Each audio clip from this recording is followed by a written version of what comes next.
Evidentemente que os grandes messias, os fundadores das religiões, não herdaram de nenhum mortal as doutrinas que deviam transmitir. Já nasceram com a missão determinada cosmicamente e a cumpriram. São os chamados enviados de Deus. Mas o que queremos expressar é que todas as mensagens de luz difundidas para a humanidade estão contidas naquela essência, há pouco mencionada e encadeadas umas às outras. São estes os degraus da infinita escada da ascensão cósmica, o retorno ao princípio de tudo, do qual a Tetractis de Pitágoras é o símbolo matemático esotérico e o mito do paraíso perdido é o símbolo bíblico.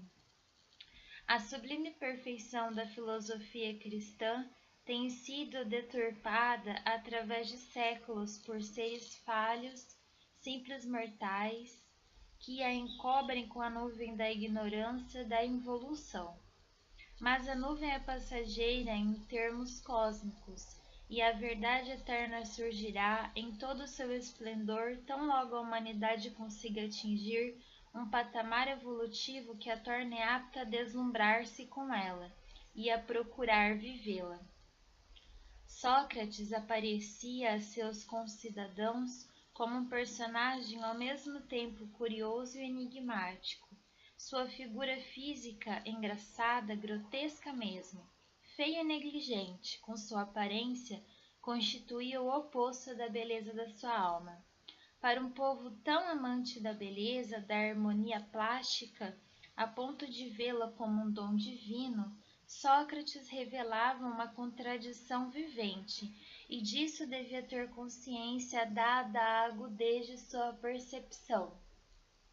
A feiura era tão grande quanto a beleza interior, a inteligência e a sabedoria.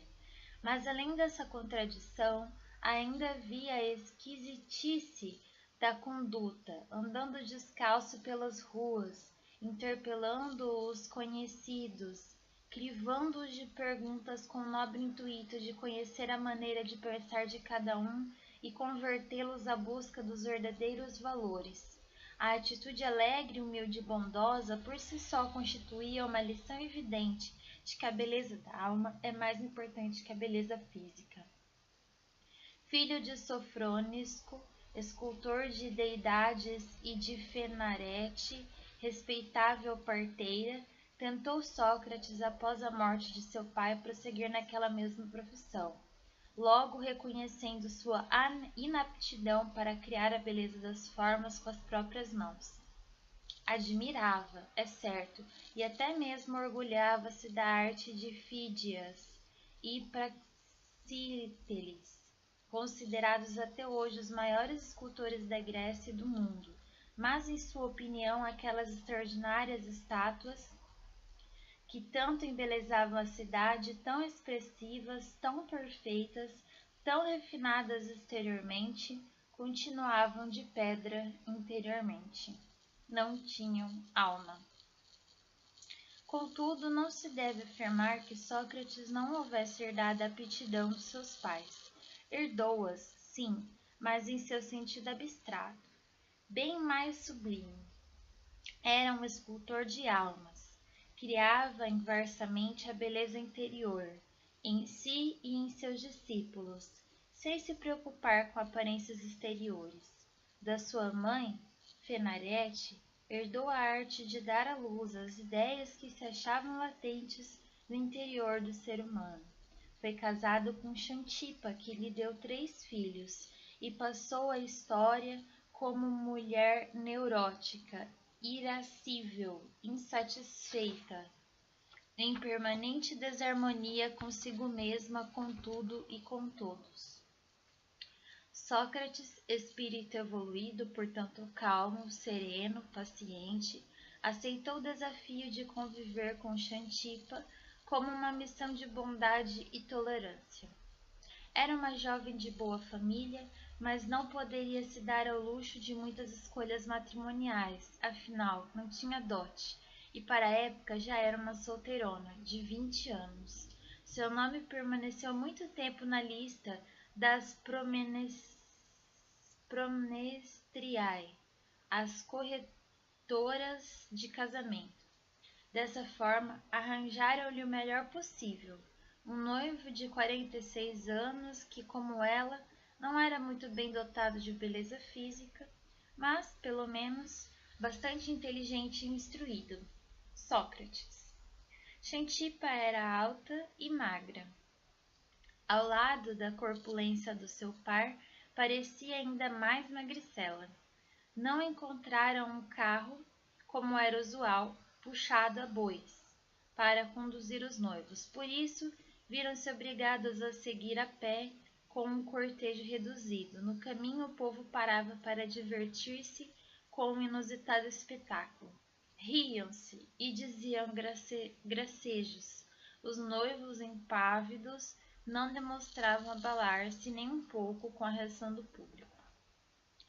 Sócrates pregava a igualdade de direitos para as mulheres, sendo que dentro desses princípios afirmava que ao marido compete educar a jovem com quem se casa, para que mais tarde não estranhe a ignorância e a fraca capacidade de entendimento do cônjuge. O melhor cavaleiro, dizia, domará o cavalo mais fogoso. Mas, ao que parece, não foi o que aconteceu. Xenofonte, discípulo admirador de Sócrates, costumava dizer que Xantipa era a mulher mais insuportável que jamais houve, no passado, no presente e no futuro. Alcebiades, também discípulo amigo de Sócrates, certa vez perguntou ao mestre como conseguia conviver com uma mulher tão insuportável. Sócrates respondeu-lhe com outra pergunta. Tu não aguentas os gritos dos seus gansos? Ao que Alcebiades redarguiu, sim, mas os meus gansos vigiam a casa e me dão gansinhos. Sócrates retrucou então sorrindo. Xantipa também cuidou da casa e me deu 3 filhos. Poderia alguém me oferecer melhor presente do que este? Um dos seus discípulos, certo dia, procurou-o a fim de pedir-lhe conselho sobre uma terrível dúvida que o atormentava, se deveria ou não casar-se. Meu caro, respondeu-lhe Sócrates, o que me pedes é bastante embaraçoso, pois, seja lá qual for o meu conselho ou a decisão que tomares, vai te arrepender. Conta-se algumas anedotas sobre Xantipa que dão uma ideia do que seria o relacionamento entre ambos. Um dia depois de uma torrente de injúrias, ela jogou-lhe no rosto todo o conteúdo de uma bacia de água suja. Eu sabia, afirmou Sócrates calmamente, que depois da trovoada viria a chuva. Outra vez, o filósofo recebeu de presente um apetitoso doce. Xantipa, por implicância, não queria que o marido saboreasse, por isso jogou-o no chão com muita raiva. O mestre, sorrindo, sabiamente sentenciou-lhe: agora tu não podes comer o doce. Embora Xantipa não estivesse preparada para receber lições tão sutis, ele não perdeu a oportunidade de ensinar-lhe algo bastante profundo e verdadeiro. Tudo aquilo que fizerdes ao próximo com a intenção de prejudicá-lo reverte a nós invariavelmente. Mas Sócrates, na verdade, a amava. E Xantipa, embora não parecesse, também o amava.